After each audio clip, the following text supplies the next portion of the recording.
Hello and welcome back to Shakesyear. We are working on the Tempest and we get to hear from Prospero again today in Act 1, Scene 1. Shocker, I told you there's a lot of exposition. And that from that exposition that we have learned thus far, we know that Prospero is Miranda's father. We know that he studies magic. We know that he was the Duke of Milan and he asked his brother Antonio to sort of handle the day-to-day so that he could study magic. But then Antonio sort of took that and ran with it to the point where he sort of staged a coup to usurp the title of Duke of Milan and had Prospero and his daughter Miranda put on a really crappy little boat and sent out to sea. But fortunately, one of their other friends in Naples, a man named Gonzalo, was able to put some food and some clothes and some of Prospero's most treasured books on this boat with them as they were sent off to never be in Milan again. And they landed on this particular island, and Prospero was/is glad that his daughter was there with him on the voyage because he loves her very much. And yesterday's monologue, we heard about this getting thrown on the boat and sent off out to sea. And he's like, yeah, and then we got to this island and I've been your teacher ever since. In heaven, I've been doing a good job of that. And Miranda, who keeps throwing in little interjections, because really she just wants to know why she just watched a ship get destroyed in a storm that she's pretty sure that her father conjured up.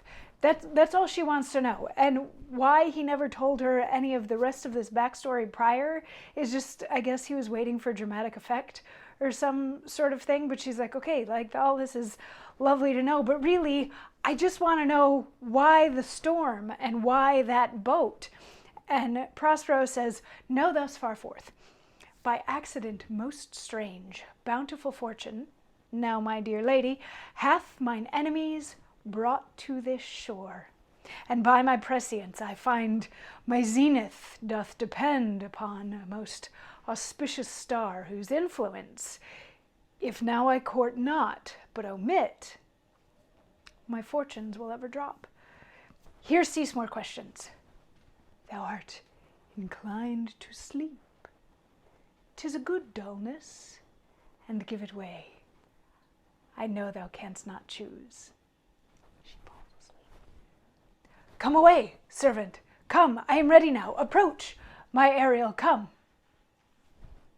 So, like all good fathers, he casts a sleeping spell over his daughter in the middle of this. So what he's saying is that he knows that Antonio and Sebastian and Ferdinand and Gonzalo and Alonso and all of those people were on that boat. And it feels like the stars are aligning in the universe. And if he doesn't take this opportunity to see them or meet with them now or take advantage of this opportunity, since they were just sailing past the island right now, then he will never get back his former life or anything along those lines. So he's like, I had to take advantage of this opportunity. And he's like, and that's all you need to know for a second.